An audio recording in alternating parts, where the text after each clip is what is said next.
Digimon World 1 is a really odd game, and I guess you could say this about Redigitize and Extolo, but this one was kind of the one that kickstarted that whole style of gameplay. It's more or less what if we got the V-Pets and made it into a 3D adventure type of game, and that's the best I can explain it. The gameplay is really something, and if anything, World 1 is the most dated since, of course, it was made back in 1999. Uh, and honestly, I will 100% admit, the gameplay is either a love or hate situation, mainly due to how much you have to pay attention to this. I'll talk about this later, but honestly, a lot of the stuff that really sticks out either makes it really good or really bad. Even though I actually never had a PS1, I didn't play this until like maybe like my early high school days, and this is probably one of the first games when I think about the Digimon World games. And some of these things I do really like, and this can also be translated to Digitize and Exo, but in any case, let's just get into the video. One of the bigger things I really like in this game has to be the management you gotta do, whether that be in field or in battle. Well, field you gotta deal with the hunger, taking poops, training, and getting tired, and also HP and SP to an extent. And I really do like the fact that you have to find the poop spot quickly or use the auto toilets or whatever, and then you don't want them to poop on the ground because that's a bad thing. And then dealing with hunger is also kind of fun because in this game I know for a fact that it's kind of hard to get food sometimes, and you gotta give them whatever you can, or just if you have enough meat that you got from the meat farm. HP and SP management isn't that bad because you don't have to get in fights the entire time. There's also normal item management like the autopilots and, as I said, the toilets, healing items, and much others. I would say in that case it's mostly fun at the beginning just because of how limited your space. Okay, not really space, because in the first one the space is kind of limited for inventory just because the PS1, and then I guess it's just because since you don't have access to as much items at the beginning, that's what makes it more fun. Because in Next Order and Redigitize I feel like it's somewhat easier, but in the case of World 1 it's still kind of fun and kind of annoying to deal with at the start at least.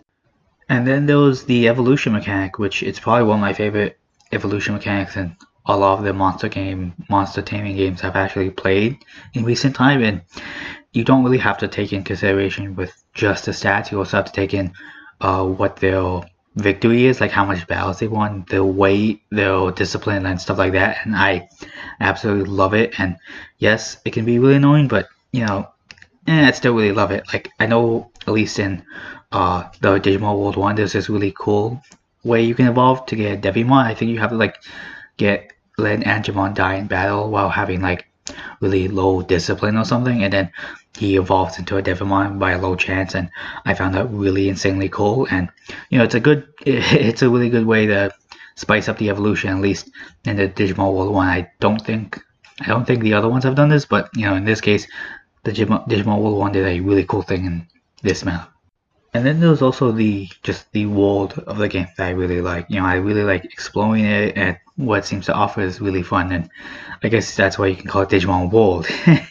But there's also some of the Digimon, when you recruit them, I find it to be really interesting in this game because like I know there's a Penguinmon that you can get by doing a calling match against him, and I know there's an Electmon that if you talk to him 3 times and let him shock your Digimon, he joins your city. And frankly, I feel like this is the most interesting one because I played a lot of Next Door and I played a bit of Redigitize, and most of those ones are just recruitment process and then either or that or a fight. Well, no, not recruitment. Like you have to basically get a fetch quest for both of them, and that's what I've noticed for these ones. But the first one does have a little bit of those, but a lot of them are somewhat varied, so it's a lot more interesting in my opinion.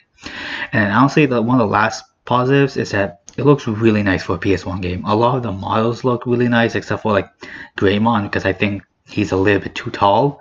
But other than that, this is a really good 3D, or more like early 3D PS1 game. Because not really early, but like a really good 3D game if you try to understand my point.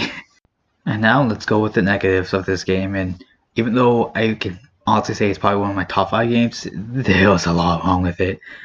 And obviously, again, this was the first game in its style, so obviously it's gonna have some mistakes. Like, I know it feels really weird to walk in this game. Like, it just doesn't feel right. Like, it feels really Dale. Like I don't know how to explain it without actually the person actually playing it. So if you ever can, just you would understand. Like, and it's kind of hard to like get around some Digimon stuff cases. And considering that this is a kind of 3D game, you know, it only uses the D-pad, which I still find really weird. I'm guessing they just didn't add the analog joystick functionality because I'm pretty sure at that point the analog DualShock 1 was already out, so it's kind of weird why they didn't add that ability.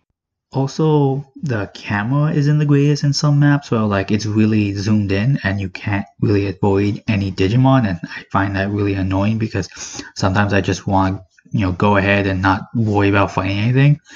And then there was also again the inventory space, and I know it's the PS1. It was bound to just have very limited technical stuff because of how it was.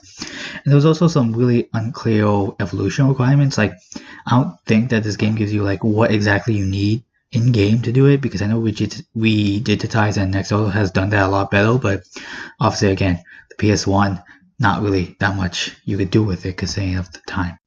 I still really do love this game over, say, Redigitize and Nextdoor just because of, again, the points I've said. And I feel like most of the game's problems just comes down to technical issues, and thankfully this got somewhat remedied in the later version, like later games in the series. Even though I wouldn't recommend you play this one first, I'd still say it's worth it to play just to see if you really want to check that out, even though I would say Redigitize is a much better option if you want to get into the series.